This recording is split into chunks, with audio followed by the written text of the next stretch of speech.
Well, imagine this. You're hanging out in the surf, catching waves with your mate, and suddenly you feel the jaws of a shark clamp onto your leg. That's exactly what happened to our next guest on Kangaroo Island this week. Lee Berryman was in the water on Tuesday when the bronze whaler struck. Somehow he managed to summon the strength to punch the shark before escaping the attack and making it to shore.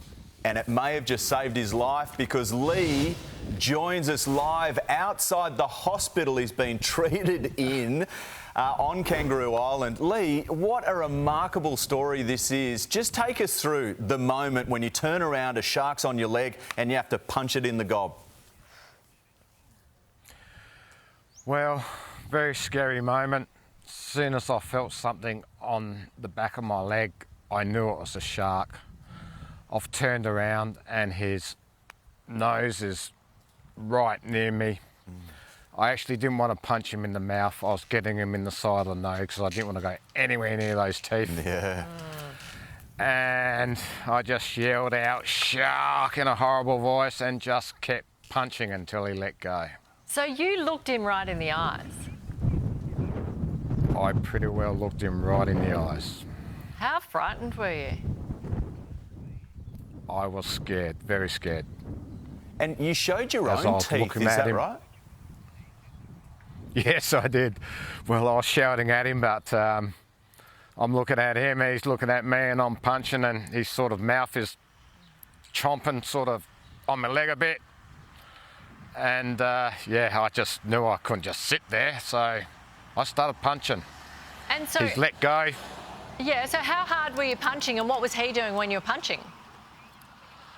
I couldn't tell you how hard I was giving it everything I got, and virtually he was still having his little chomp, and yeah, Lee, he let go and he actually started chasing a seal that was close by, which I never even knew was there. Whoa. And that's the thing, we spoke to a shark expert particularly about your attack yesterday and said that it's mistaken identity. This is what happens when you don't realise there's a seal in the water and the shark doesn't realise either. And it may have been the seal's fault because it may have diverted away and then seen you and grabbed onto you.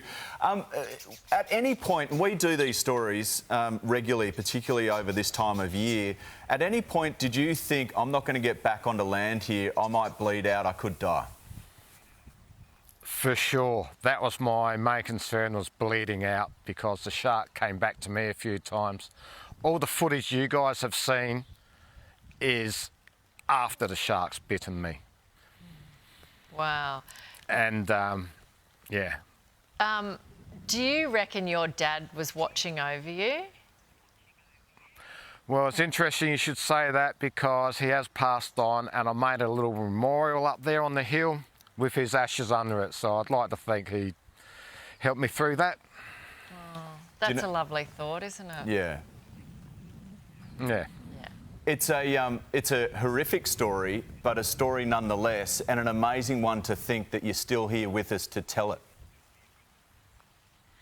I find it quite hard to believe that I'm still here to tell it, but I am really glad I'm here to tell it. I look at life in a new way. Yeah. Will you go back in the water, Lee? I will go back in the water, but not there, but I'm not sure how it's going to be. I'm sure I'll be looking around a little bit. I'll just have to take it from there, but I will not be surfing at the estuaries. Yeah, I reckon you'll be in a bit of a shock for a while. Take care of yourself, Lee, okay? No worries, I'll do my best. Yeah. Good on you, mate. Thanks for joining us. Wow, what a story, huh? Unbelievable. How And that frightening. story of his dad, really interesting to hear that. Yeah.